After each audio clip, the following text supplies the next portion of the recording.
Hey guys, here's a fun little position for you. It's white to play and win. If you'd like to pause and think through this on your own before I talk about the solution, go ahead and do that now. Hey guys, wanted to say thank you to this video's sponsor, Brilliant.org. If you've never heard of them, they're a website that has courses in the area of math, science, and computer science. I'm currently taking a course called The Joy of Problem Solving, and it's basically logic puzzles that make you think, but they're not super difficult. Here's an example of one of the puzzles. You have to figure out which chest has the gold in it. Feel free to pause and think through that if you would like, and maybe comment down below what you think the correct answer is. But just an example of some of the fun little puzzles in that particular course. And like I mentioned, that's just one of a whole different number of courses on all different topics. So I do have a link down in the description below. If you want to check it out, the first 200 people that click on that will get 20% off an annual premium membership. You can also just check out some of the courses for free. So make sure you take advantage of that if you're interested. And having said that, let's get back to the video. All right, guys, so the first thing to notice about this puzzle is that Black's king is stuck in the corner, and we have a bishop lined up on the king, and it's our move, and we can move the rook somewhere to create a discovered check, which is great. The problem is we have to figure out where's the best place to move the rook to, right? We have a lot of potential moves in different directions, and only one of them is actually good enough to win. So let's just kind of start with some obvious ones that we might consider trying. Maybe rook to b6 check looks pretty good, trying to like kind of cut off, you know, this rook from coming back, creating the attack. Here, Black's going to play the move d5. And if we, let's say, take with the bishop to keep up the pressure, Black's going to simply sacrifice. And now we just have kind of a drawn endgame, right? We could trade, and this is just going to be a draw. We don't really have anything better. So that doesn't quite cut it.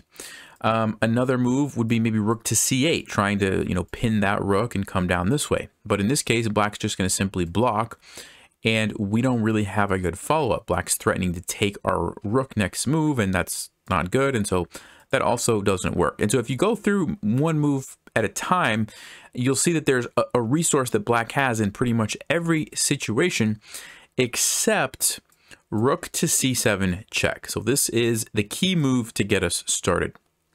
And you might say the main point behind this is that, first of all, if this rook blocks the check, we simply have checkmate immediately because the rook can't go back because it's pinned.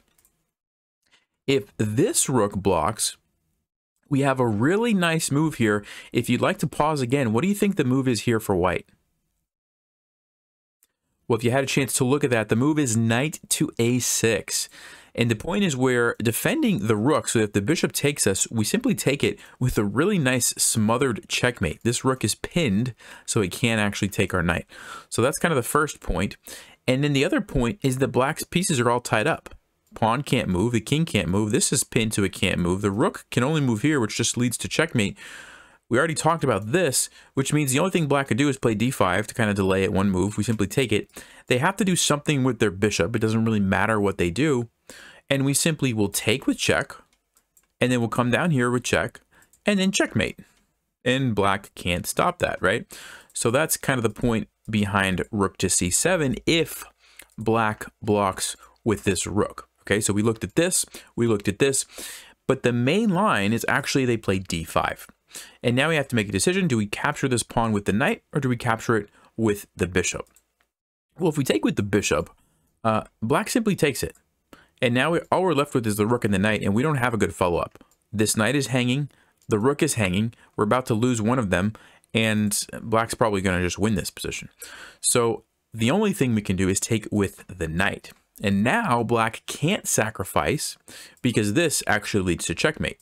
The rook has to block, and here we go, checkmate. Okay, great. So looks like we're making a little bit of progress. However, Black has a very clever move here, rook to b2 check. And now we have to make the tough decision of, okay, where do we move our king to? So if you'd like to pause, what do you think the correct move is with our king?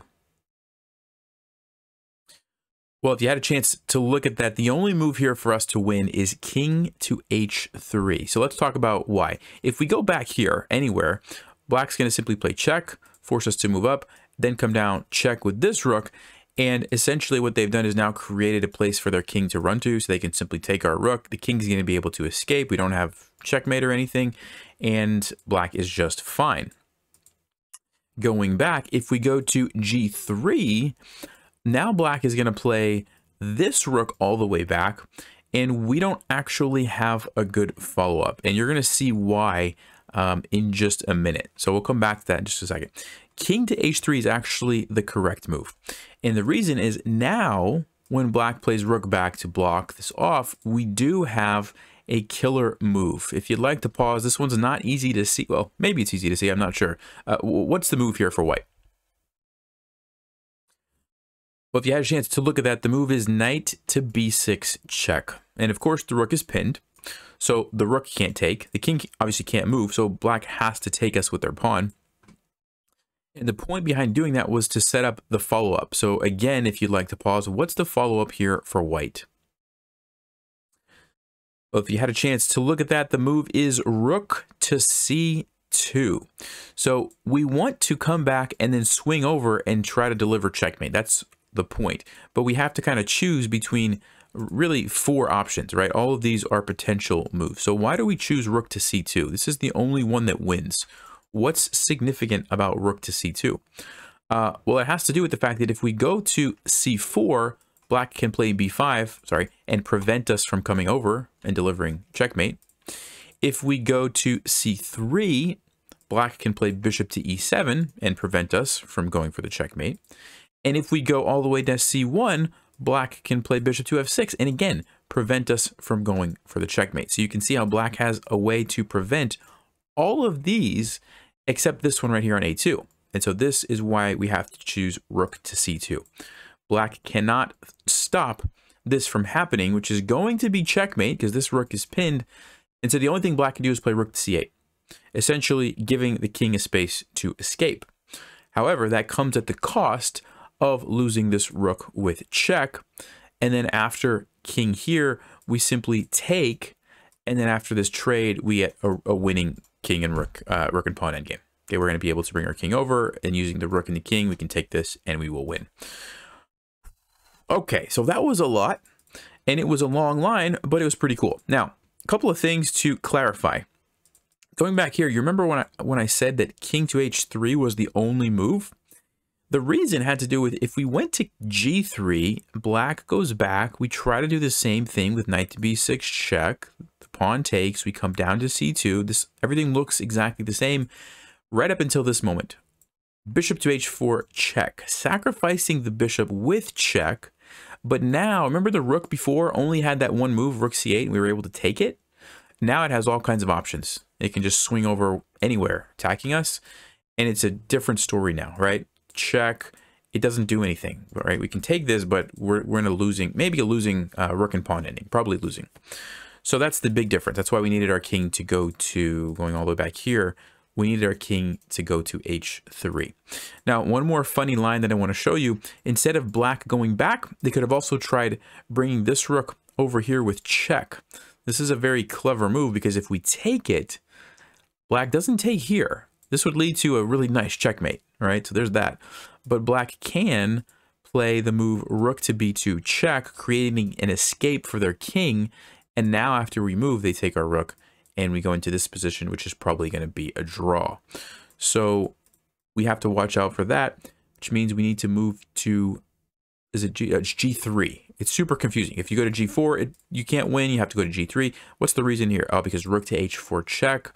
And then when you go back, the rook comes to E4, which doesn't really make any sense. But the point is that after this, there's rook to B3 check. And so it all has to do with, can this rook deliver a check on our king to give black space for the king to move, right? That's what it comes down to. Because if you don't do that, you can never take this rook, right? Because it's always going to be checkmate with a double check. But once you create an ability for this rook to put us in check, it doesn't work. So for example, let me just try this again. King to H3 check. We have to go to G3. And even here, rook to G2 check is another move. And if we take it, that's the wrong move. Because again, we've opened up a check with this rook. And then after we block, black's going to take here, right? And this always leads to a draw.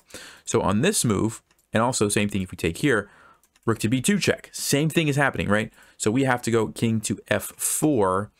And then after bishop g5 check, we have to go king to e5. And the point is that we're preventing checks with this rook the whole time, basically. So at this point, I think it's finally black is out of tricks and we're in a winning position because we have this threat. Black has to play the move rook to b5, and then we simply take this, and this is a winning endgame.